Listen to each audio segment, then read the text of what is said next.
Francis Cheese Escudero. Yes, the gentleman from Sorsogon, Senator Francis Escudero, is recognized.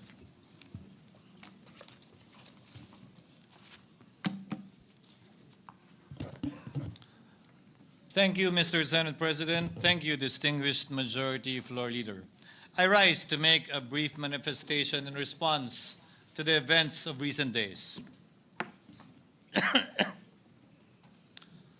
Ginoong Pangulo, meron po tayong kasabihan sa wikang Pilipino. Kapag nagturo ka ng daliri sa iba,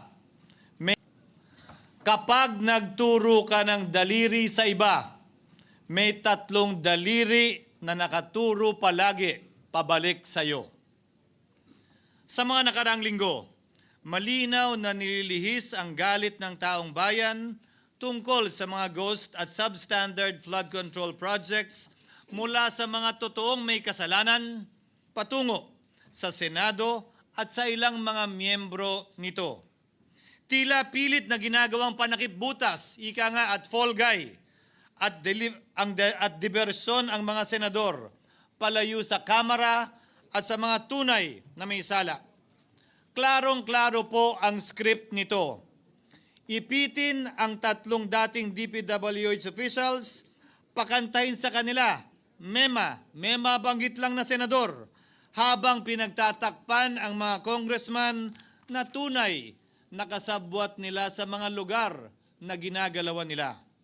Simple ang patunay dito. Kapani-paniwala ba na wala silang kinausap na kahit isang congressman nakaupo na totoong may hawak ng mga distrito sa lugar na ginalawan nila sa hinaba-haba ng testimonya nila dito o sa Kamara?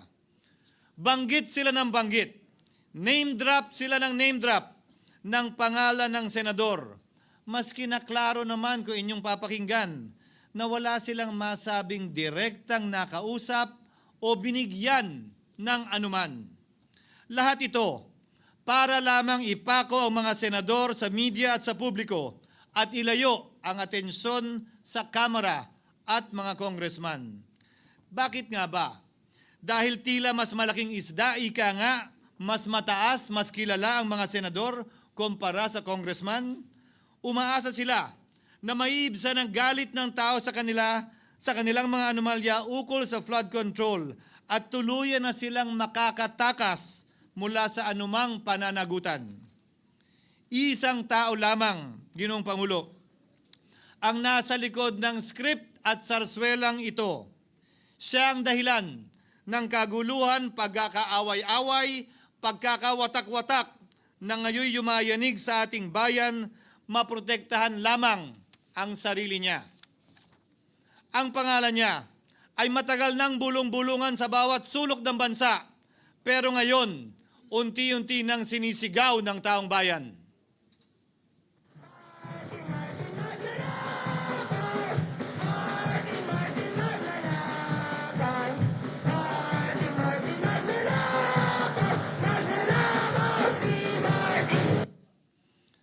Pero Ginoong Pangulo, minamahal kong kasamahan, bakit tila sa Kamara, dito mismo sa Senado at sa ilang media ay hindi pa din nila kayang sambitin ang pangalan niya?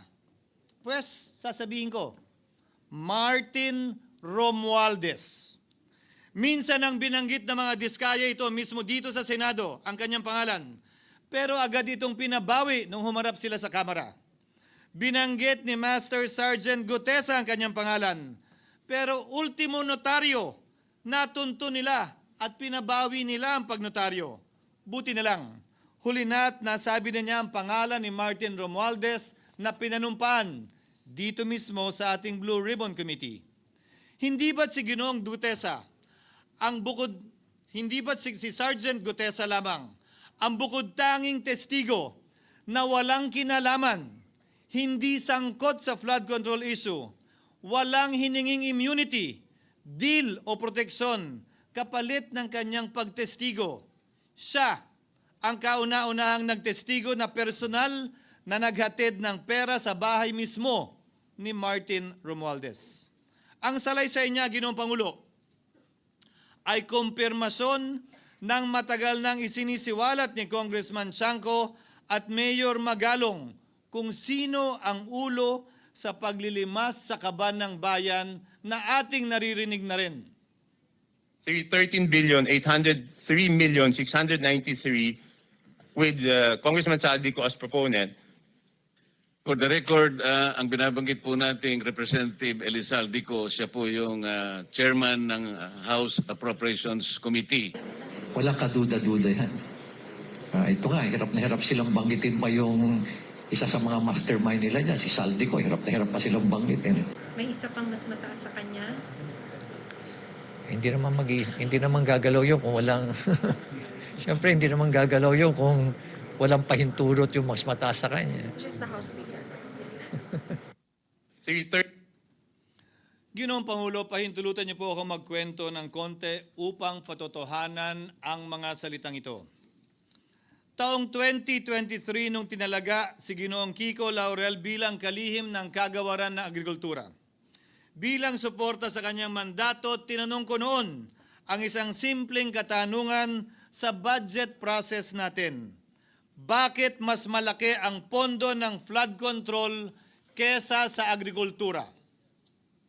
Why is it that the budget for flood control is bigger than the budget of the Department of Agriculture or the agriculture sector as a whole? The fifth biggest allocation, not even a department, is flood control. And allocating a measly 31 billion for irrigation, for rice. Why? Pagkatapos po noon, tinulungan ko siyang bawasan ang flood control budget at idagdag sa 2024 budget ng Department of Agriculture. Aniya, tumawag daw sa kanya si Congressman Zaldico dahil pinapatanong daw ni Speaker Romualdez, bakit binawasan ang pondo ng flood control? Ngunit wala nang nagawa si Congressman ko dahil sinabi niyang pasayan ng Pangulo. Nung termino ko rin po bilang Pangulo ng Senado, maraming beses po akong tinanong ni Pangulong Bongbong Marcos tungkol sa panukalang budget para sa 2025. Sinabi ko po sa kanya ang buo at tapat na katotohanan para malaman po niya ang tunay na larawan at sitwasyon ng pambansang budget para sa taong yon. Ito marahil, Ginoong Pangulo, minamahal kong kasamahan, ang isa sa mga dahilan kung bakit pinag-utos ng Pangulo ang pag-veto at pag-for late release sa FLR at pag-hold ng malaking bahagi ng budget nila. Marahil, isa rin ito sa mga dahilan kung bakit ninais ng Pangulo na matanggal si Congressman Zaldico bilang chairman ng House Committee on Appropriations dahil sa mga inilahad ko at marahil na-discover din ng Pangulo kaugnay sa 2025 budget. Hindi malayo, Ginoong Pangulo, na naganap din ang mga ito noong 2023, 2024 at mga nauna pang budget kung saan napakaraming ghost at substandard projects ayon kay Secretary Vince Dizon at ayon mismo sa talumpati ng ating kasamahan na si Senator Ping Lacson. Ngunit marahil ay walang naglakas loob na sabihin ang katotohanan kay Pangulong Marcos o magsumbong sa kanya kaugnay sa ilang mga bagay na ito bago ako. Nais ko din pong kumpirmahin ang sinabi ni Congressman Toby Chanco na ang pag-file ng impeachment complaint laban kay Vice President Sara Duterte ginamit na paraan ni Speaker Romualdez para mag-release ng pondo nila na naka-FLR or for late release bago mag-eleksyon. Maski na alam po niya na hindi po ito kayang talakayin ng Senado hanggang sa Hunyo pa mula nung simula. Ulitin ko, ginamit ni Martin Romualdez ang FLR at ang pangalan ng Pangulong Marcos upang itulak ang kanilang unconstitutional na impeachment complaint. Sabi nila, pumirma kayo dahil kung hindi lalabas ang pondo nyo na naka-FLR bago mag-eleksyon. Subalit, Ginoong Pangulo, hindi ito umubra. Hindi ito umubra dahil tinanggihan ito ni PBBM. Sinabi niyang walang ganyang uri ng usapan at sinabi niyang hindi niya gagawin yon. Kaya't hanggang ngayon, nananatili pa rin for late release ang mga questionableng pondo nila. And that is why, Mr. President, distinguished colleagues, at the height of the impeachment controversy and amidst the passion of some sectors to remove the Vice President at all costs, I urged prudence and level-headedness because I knew that greed and not accountability was the reason behind it. In the end, Mr. President, the Supreme Court vindicated us. The Supreme Court vindicated us by saying, among others, quote, "There is a right way to do the right thing at the right time. This is what the rule of just law means." Close quotations. Ginoong Pangulo, sinisi po sa akin ni Speaker Romualdez ang pagkakatanggal kay Congressman Zaldico. Sinisi po niya sa akin ang pag-FLR or for late release ng kanilang mga proyekto. Sinisi po niya sa akin ang pagkakadismiss ng impeachment complaint laban kay VP Sara na nakikita niyang makakatunggali niya sa susunod na halalan. Sinisi din niya po sa akin ang pagkakasira ng kanilang maitim na balakin sa 2025 budget na nagawa nila ng walang balakid na mga nagdaang taon. Ginoong Pangulo, naging tapat ako at ginawa ko lamang ang aking tungkulin. Kung ano ang tingin kong tama at nararapat para sa bansa at sa sambayanan. Subalit, sa kabila po nito, nagsimula na ang lahat ng bira, paninira at kaso laban sa akin at sa Senado. At ang nasa likod ng lahat ng ito, walang iba kung hindi si Martin Romualdez. Ika nga ni Mayor Magalong na ngayon lamang nakita ko sinisiraan na rin ngayon. Bakit ko ba nilabanan at binisto sila Speaker Romualdez mula noon hanggang ngayon kung kasabwat at kasapakat lang din nila ako? Hindi ko po gagawin yon. Ang nagsangkig ng tennis court ang nasabing gusali sinimulang pinatayo noong ika-6 ng Oktubre taong 2022 at ang kontraktor ang St. Gerard Construction na pagmamayari ng mga diskaya na nasangkot ngayon sa mga maanumalyang flood control projects. Dahil dito, kwenasyon ng ilan ang pagiging special advisor ni Mayor Benjamin Magalong sa ICI. Lalabanan ko ba yung ang lalakas na yan, sila Speaker? Lalabanan ko ba yung mga mayayaman na yan? Kung ako'y bulok, I fought for what is right. Ano nga ba ang ginawa nila sa akin? Una, hinalungkat ang isyo ng campaign contribution na tinanggap ko mula sa isang individual na may-ari ng kumpanyang nakakuha ng kontrata sa gobyerno. Inipit niya ang budget ng COMELEC sa Kamara dahil dito at binusisi ang di umano kaso kong ito. Subalit, Ginoong Pangulo, tulad ng sinabi ko sa simula ng aking talumpati, kapag ka nagturo ka ng daliri kanino man, may 3 daliring nakaturo pabalik palagi sa iyo. Anong nangyari?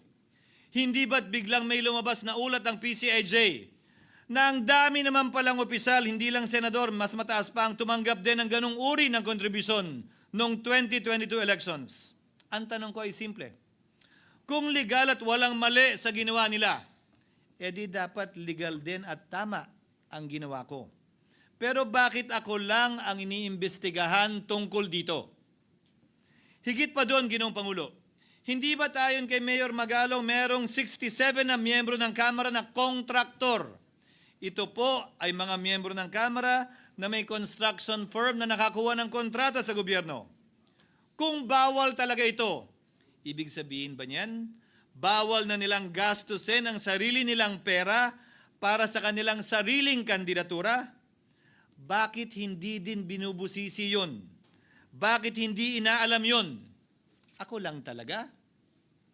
Pangalawa, inintriga ni Martin Romualdez ang dating liderato ng Senado dahil sa pagkakaupo at pagdinig ni Senator Marcoleta sa Blue Ribbon Committee dahil marahil sa pananaw niya ay hindi siya safe kay Marcoleta. Ngunit, Ginoong Pangulo, sa hindi niya inaasahang pagkakataon, nung araw ding yun, nagsalita ang mga diskaya, pinangalanan ng 17 congressman na kasosyo niya, kabilang ang pagbanggit na naman ng pangalan ni Martin Romualdez. Karamihan sa mga kawani ng DPWS na nabanggit sa itaas ay paulit-ulit na binabanggit ang delivery ng pera ay para sa kay Zaldico na dapat at least 25%. Si Kong Marvin Rillo naman ay ilang beses na binabanggit ang pangalan ni Speaker Martin Romualdez bilang kanyang malapit na kaibigan. Isa na naman po itong patunay, Ginoong Pangulo. Kapag ka nagturo ka ng daliri sa iba, may 3 daliring nakaturo pabalik sa'yo. Pangatlo, sa pagdinig ng Blue Ribbon Committee kung saan niname drop ako ni Yusek Bernardo, bagaman inamin niyang personal na mismo na hindi niya rekta kung nakausap o binigyan ng anuman, bigla namang tumestigo si retired Master Sergeant Gutesa at muling pinangalanan si Martin Romualdez na hinahatiran daw niya ng pera sa mismong bahay nito. Ang bawat malita ay may lamang humigit kumulang 48 million pesos. Kalimitang dinadala sa bahay ni Congressman Saldico, ibababa lamang namin ay 35 malita para i-deliver sa bahay ni House Speaker Martin Romualdez. Gamit ang script niya sa pagturo sa akin, ayan na naman. May 3 daliring nakaturo palagi pabalik sa kanya tuwing ginagawa niya yan. Ulitin ko po for the record, Ginoong Pangulo, ang sinabi ni retired Master Sergeant Gutesa.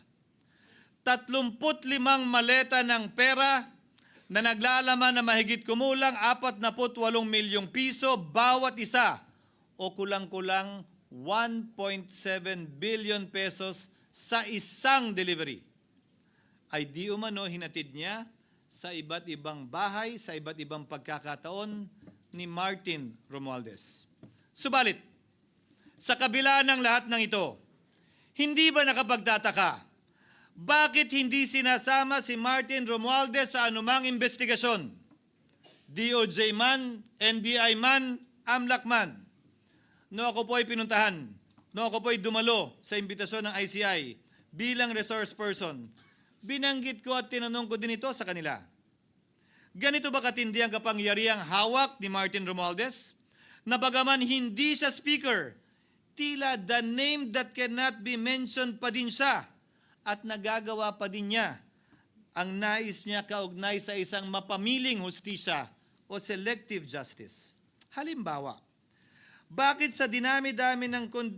ang daming kondisyon bago ipasok ang mga diskaya na nagpangalan sa maraming congressman sa witness protection? Pero pag si Alcantara, Hernandez at Bernardo, walang ganong kaparehong kondisyon. Bakit hiniling agad ang freeze order di umano para sa asset ng mga name drop na senador? Pero maliban kay Congressman Zaldico na mukhang nilalaglag na nila, ni isang congressman walang request para sa freeze order. Pagdating naman kay Martin Romualdez na dineliveran ng bilyong piso sa bahay mismo niya, ang sabi ay, quote, "We will work on it lang." Bakit interesado ang lahat sa 6 na senador na idadawit di umano ni Bryce Hernandez na handang-handa tayong alamin sana kung sino-sino sila para mapagpiestahan natin sila? Pero nung sinabi ni Bryce na hindi pala senador, kung hindi kongresista lamang ang papangalanan niya, aba, biglang naglaho ng parang bula ang atensyon. Parang wala na nagtanong. Parang wala nang interes para alamin, sino-sino nga ba yung mga yan? Kung ako po yung tatanungin nyo, alam ko merong 6 na senador eh. May nagtatanong sa akin, bakit wala si Cheese? And my answer to that is, I'm almost sure, no, probably hindi mame-mention si Cheese simply because walang insertion doon. Si Sa Bulacan. Escudero, wala doon. Hindi po senador yung laman nung computer ko. So fake news yun, ha? May 6 na senador na nunumbrahan mo daw. Mga congressman yung nasa computer mo. Yes, yung nasa computer ko po, congressman po. Okay, thank you.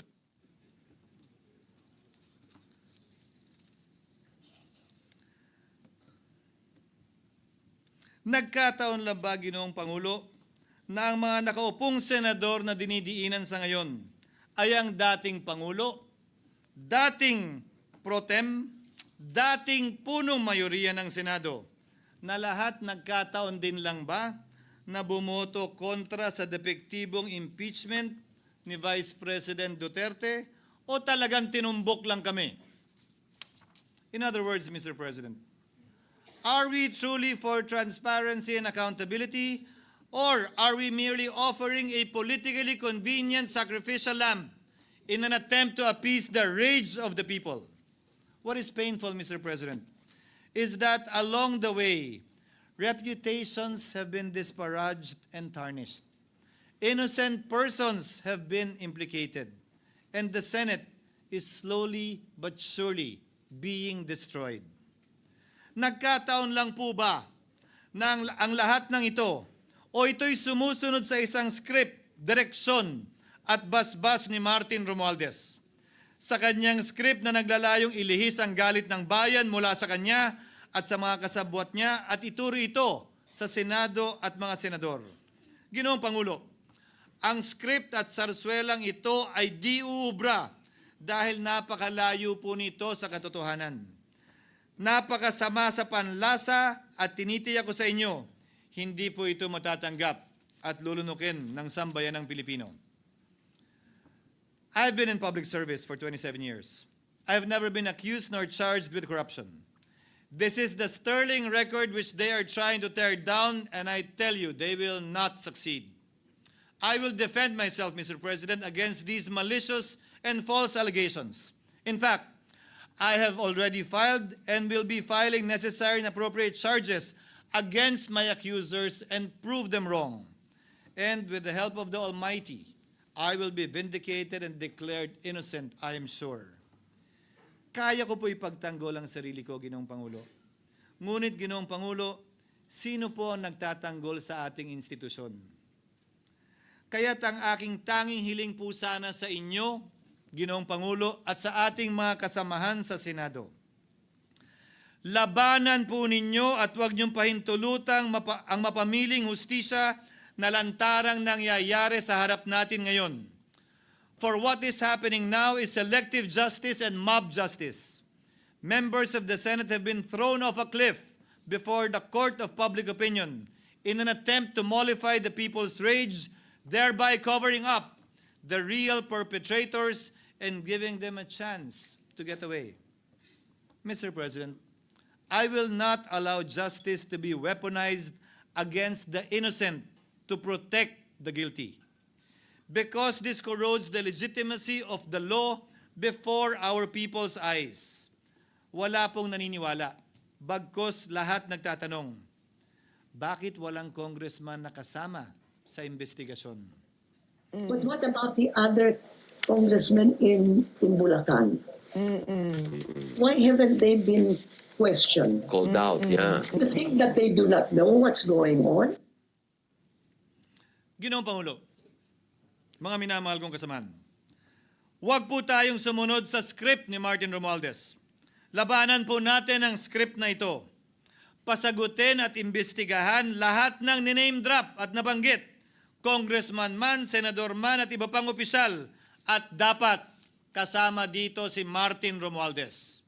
Ginoong Pangulo, hindi ba natin nakikita na pili tayong pinag-aaway-away? Mayaman, mamamayan laban sa lingkod bayan, lokal laban sa nasyonal na opisyal, congressman laban sa kapwa congressman, at ngayon, senador laban sa kapwa senador, pamilya laban sa pamilya, Pilipino laban sa kapwa Pilipino. Ginoong Pangulo, tandaan po natin, mas madaling manipulahin at ang nag-aaway at nagkakawatak-watak na bansa. At ito ang eksaktong gusto nilang mangyari. Ito, sa aking paniniwala, ay bahagi pa din ng script at sarswela na nais palaganapin ni Martin Romualdez upang lituhin, guluhin, linlangin at sirain ang ating lipunan at bansa para lamang huwag siyang mabisto. Sana ay huwag nating payagang mangyari ito.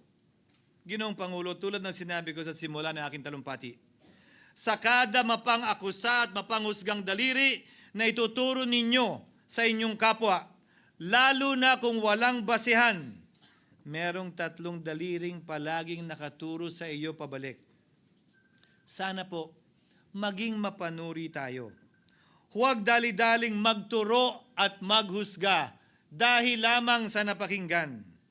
Huwag tayong sumabay, kumampi, at magpadala sa script at sarswela ni Martin Romualdez. Kung kayo ay kakampi ni Martin Romualdez, pues sumunod kayo sa gusto nila. Una, Maniwala kayo sa mga sinasabi ng testigo niya na nagtuturo lamang sa mga senador. Pangalawa, ibuhos niyo ang galit niyo sa Senado at ng mga senador at palayo kay Martin at sa mga congressman. Pangatlo, pagdudahan at sirain niyo si Sergeant Gutesa na bukod tanging hindi nakinabang at walang bahid at hiningi anumang kapalit sa pagsabi ng katotohanan. Pangapat, huwag niyong payagang mabanggit man lang ang pangalan ni Martin Romualdez. Panglima, huwag niyong payagang ipatawag si Martin Romualdez sa anumang investigasyon. Pang-anim, huwag niyong payagang imbestigahan si Martin Romualdez at mga kasamahan niya saan mang lugar.